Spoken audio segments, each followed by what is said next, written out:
je te laisserai pas la place. C'est un face à face, c'est du face à face clash. Seul le meilleur des deux restera sur la place.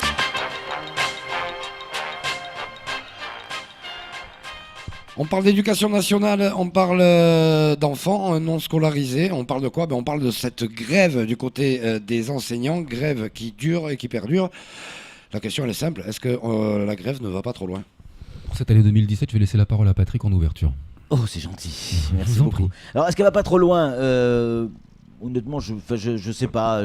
Il faudrait poser plus la question à un syndicat, mais c'est la forme qui commence à énerver les parents d'élèves. Alors, c'est vrai que on peut se poser la question, Samuel. Les parents d'élèves en ont assez parce que les écoles sont bloquées et fermées. Alors, on bloque des gamins de 7 ans. Est-ce que les gamins de 7 ans sont responsables de cette situation injuste que vivent effectivement certains instituteurs, notamment sur la reconstitution de carrière?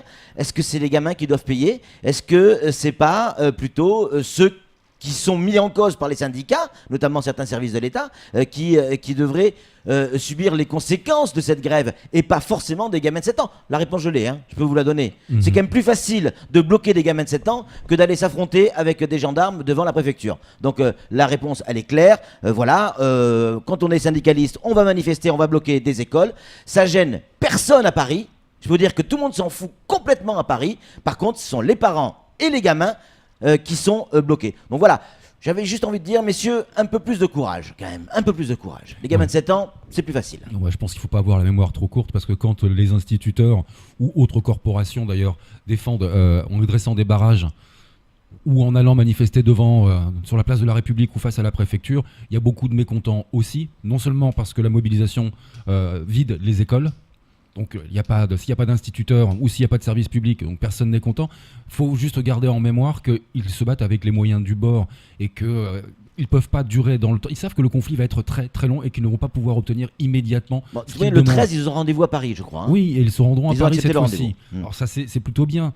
Mais ils savent que ça va durer dans le temps, donc ils sont obligés de trouver des solutions pour ne pas tout perdre. Moi, je me souviens en 2007, quand il y a eu 4 mois de grève dure. Mais je vous l'accorde, très dure, je vous l'accorde. Ils ont payé le prix fort. Après, parce que quand on n'est pas payé, on n'est pas payé. Et après, il faut continuer à bouffer. C'est le problème, il n'est pas est-ce qu'ils ont raison ou tort de faire la grève. La reconstitution de carrière, on l'a dit, elle est légitime. C'est légitime. Bon, voilà, mais pensez que ceux qui subissent les conséquences de cette grève, c'est des gamins. Moi, je comprends de 4 ans, 5 ans, 6 ans, 7 ans et plus. Je comprends tout à fait votre point de vue et celui des parents d'élèves, mais dites-vous bien aussi que les enseignants, en tout cas pour le cas qui nous occupe aujourd'hui, ont essayé toutes les formes de grève possibles, en allant de la manifestation, de la marche pacifique, des barrages, au blocage des écoles, au pourrissement. Ben voilà, ils ont tout essayé ces dernières années. Non, pas tout. Pas tout. Je suis désolé. Dès qu'effectivement il y a des marches et on passe devant la préfecture, si on voit qu'il y a des gendarmes, on n'y va pas. Ben oui, parce qu'on sait que ça peut mal tourner. Donc il faut aller à la confrontation, c'est ça que vous voulez dire? Non, pas du tout. Je veux dire, on préfère aller bloquer des gamins de 6 ans. Oui, évidemment, ce sera plus simple. Et quand ils veulent manifester devant le vice-rectorat et qu'il y a des cordons de policiers, qu'il n'y a pas de délégation qui est reçue ou si peu, je suis désolé, mais il y a blocage. Non, moi je dis voilà, il y a d'autres solutions. Mais regardez quand même la situation, Samuel. On est, ça fait combien de temps? 5 semaines, on rentre dans la 6e semaine. On attaque la 6e, ouais. 6e semaine de grève, donc les gamins ne vont pas à l'école, en tout cas pour certains, depuis 6 semaines. C'est ça? C'est ça. Ok, 6 semaines, c'est pas rien. Là, on a une rentrée des classes qui est décalée à jeudi. Probablement, on a vu le JT hier, peut-être qu'elle sera encore décalée de quelques jours, parce que d'ici jeudi, pas sûr qu'on ait de l'eau à nouveau dans certaines écoles. Et on voit les enseignants qui sont pas d'accord pour rattraper ces horaires de cours. Et il explique sur la CGT Éducation ou le SNES, il explique. Vous vous rendez compte pour nos gamins ce que ça fait? C'est catastrophique. Moi, je suis désespéré. Et quand on est parent, je peux vous dire que ça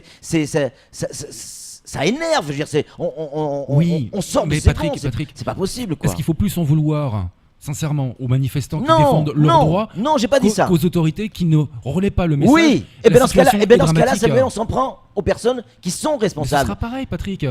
Alors ok, on s'en prend des gamins de 7 ans, ça va tout changer. Ça change tout? Non. Alors à quoi ça sert? Il y aura personne pour donner des cours aux gamins. Alors à quoi ça sert? C'est plus facile de s'en prendre à Beauchère qu'à Nadjat. C'est tout pour ce face à face. C'est clair. C'est un face à face, c'est du face à face clash. Désigné pour mourir, je te laisserai pas la place. C'est un face à face, c'est du face à face clash.